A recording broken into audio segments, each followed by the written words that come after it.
Assalamualaikum warahmatullahi wabarakatuh. Halo semuanya, apa kabar? Semoga kita semua dalam keadaan sehat dan tetap semangat belajar ya. Oke teman-teman, kenalan dulu ya. Saya Zahratul Fitri dengan NIM 202322025 dan saya mewakili teman-teman dari kelompok 4 jurusan Tadris Matematika Fakultas Tarbiyah dan Ilmu Keguruan UIN Sultanah Narasiyah Blok Semawe. Video ini dibuat untuk memenuhi tugas mata kuliah analisis real dengan dosen pengampu Ibu Lisa SSI MPD. Sebelum masuk ke materi, izinkan saya memperkenalkan anggota kelompok kami, Zahratul Fitri dengan NIM 202322025 sebagai ketua kelompok, yaitu saya sendiri. Dan anggota kelompok yang terdiri dari Admiati dengan NIM 202322026, Raudatul Jannah dengan NIM 202322028, Zahra Putri dengan NIM 202322024, Salsabila dengan NIM 202322027. Baik, tanpa berlama-lama, mari kita masuk pada pembahasan materi analisis real mengenai teorema 14, sifat-sifat urutan pada bilangan real. Silahkan simak materinya dengan fokus ya, karena di bagian akhir nanti akan ada latihan soal yang dapat teman-teman kerjakan. Oke teman-teman, jadi di sini kita akan membahas teorema 14, di mana teorema ini membahas hubungan antara pertidaksamaan, kuadrat, dan akar kuadrat pada bilangan tak negatif. Misalkan A lebih besar atau sama dengan 0 dan B lebih besar atau sama dengan 0, maka pernyataan-pernyataan berikut ekivalen, artinya saling setara. Adapun pernyataan pertama yaitu A lebih kecil dari B. Pernyataan kedua, A kuadrat lebih kecil dari B kuadrat. Pernyataan ketiga, akar A lebih kecil dari akar B. Nah, jadi di sini kita akan membuktikan bahwa pernyataan pertama, kedua, dan ketiga ini saling ekivalen. Kita masuk ke pembuktiannya. Pertama, kita tinjau dulu kasus khususnya, yaitu ketika A sama dengan 0.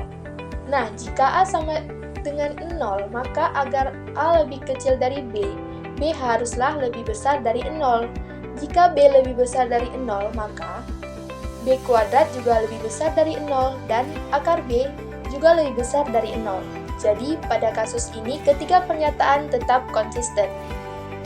Selanjutnya, kita asumsikan A lebih besar dari 0 dan B lebih besar dari 0, sehingga A ditambah B lebih besar dari 0.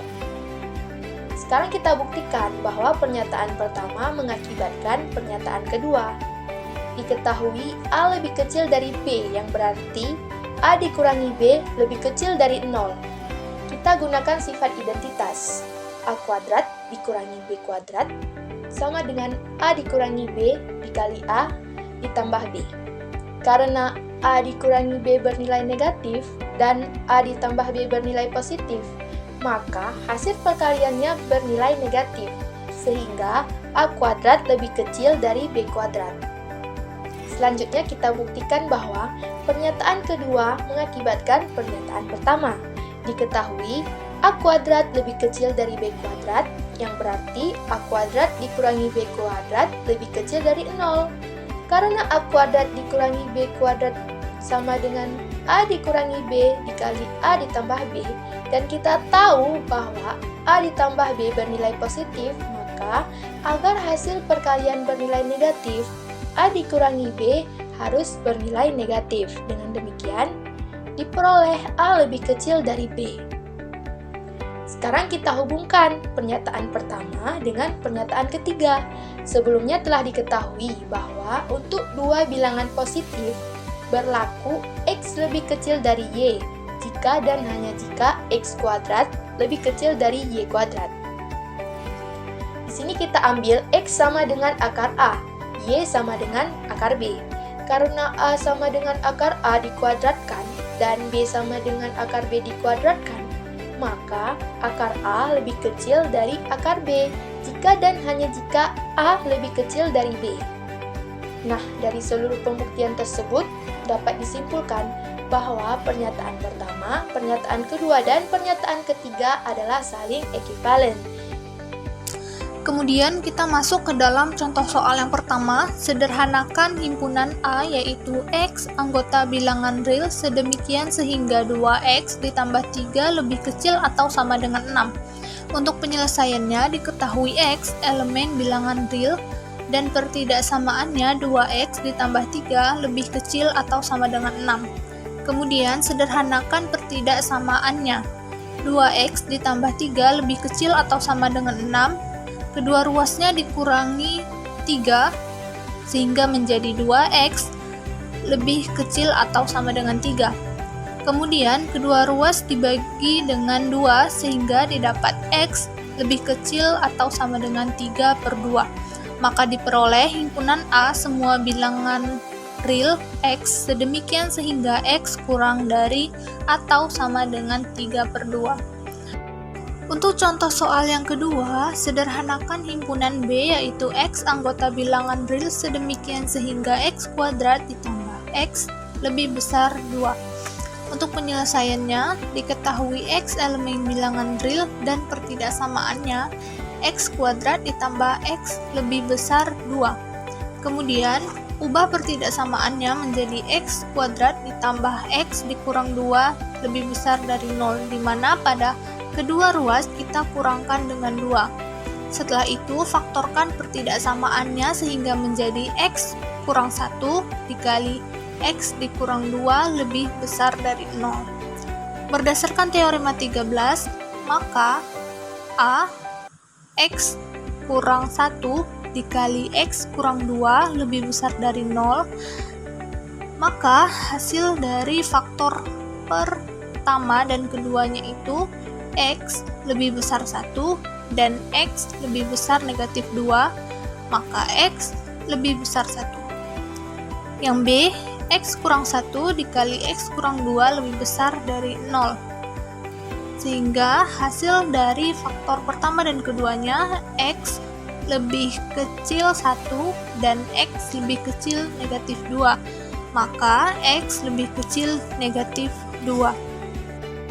Menurut teorema himpunan, maka himpunan B X elemen bilangan real sedemikian sehingga X lebih besar dari 1 digabung X elemen bilangan real sedemikian sehingga X lebih besar dari 1. Atau bisa kita simpulkan bahwa himpunan B adalah gabungan dari dua himpunan bilangan real yang nilainya lebih besar dari 1. Baik, contoh soal ketiga, sederhanakan himpunan C X anggota bilangan real 2X tambah 1 per X tambah 2 lebih kecil 1. Penyelesaian X anggota bilangan real 2X tambah 1 per X tambah 2 lebih kecil 1, 2X tambah 1 per X tambah 2 kurang 1 lebih kecil 0, 2X tambah 1, X tambah 2 dikurang X tambah 2 per X tambah 2 lebih kecil 0, X dikurang 1 per X tambah 2 lebih kecil 0. Sehingga X dikurang 1 lebih kecil 0 dan X tambah 2 lebih besar 0 atau X dikurang 1 lebih besar 0 dan X tambah 2 lebih kecil 0. Dari kasus 1, jika X dikurang 1 lebih kecil 0 dan X tambah 2 lebih besar 0, maka X lebih kecil 1 dan X lebih besar min 2 yang dipenuhi jika dan hanya jika min 2 lebih kecil X lebih kecil 1. Dari kasus 2, jika X dikurang 1 lebih besar 0 dan X tambah 2 lebih kecil 0, maka X lebih besar 1 dan X lebih kecil min 2. Sehingga 1 lebih kecil X lebih kecil min 2 ini tidak pernah terjadi. Maka diperoleh C sama dengan X anggota bilangan real min 2 lebih kecil X lebih kecil 1. Baik, selanjutnya kita akan membahas beberapa contoh kasus. Salah satunya yaitu ketidaksamaan Bernoulli. Misal kita mempunyai bilangan X lebih besar dari negatif 1, maka 1 tambah X pangkat N lebih besar dari atau sama dengan 1 tambah N dikali X untuk setiap bilangan asli N.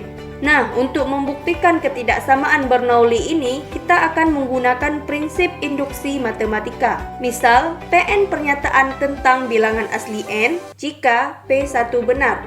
Nah, di sini kita periksa terlebih dahulu bahwa 1 tambah X pangkat 1 sama dengan 1 tambah X yang tentu saja lebih besar dari atau sama dengan 1 tambah X itu sendiri.